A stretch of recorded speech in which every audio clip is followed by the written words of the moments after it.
My great fellow Americans, earlier today, on the eve of the Thanksgiving holiday, two members of the National Guard serving in Washington, D.C., were shot at point-blank range in a monstrous ambush-style attack just steps away from the White House. They had been deputized as part of the most successful public safety and national security mission in the history of our nation's capital, the D.C. Safe and Beautiful Task Force, which has achieved an unprecedented reduction in violent crime and crimes of all type. This heinous assault was an act of evil, an act of hatred, and an act of terror.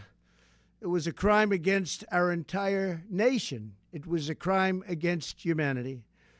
The hearts of all Americans tonight are with those two members of the West Virginia National Guard and their families. The love of our entire country is pouring out for them, and we are lifting them up in our prayers.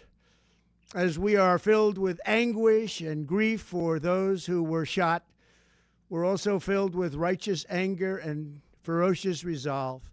As President of the United States, I am determined to ensure that the animal who perpetrated this atrocity pays the steepest possible price.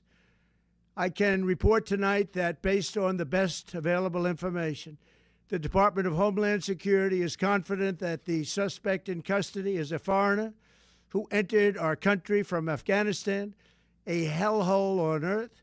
He was flown in by the Biden administration in September 2021 on those infamous flights that everybody was talking about. Nobody knew who was coming in. Nobody knew anything about it.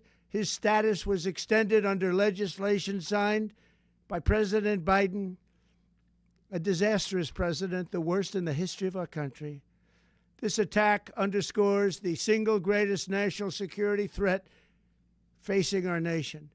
The last administration let in 20 million unknown and unvetted foreigners from all over the world, from places that you don't want to even know about.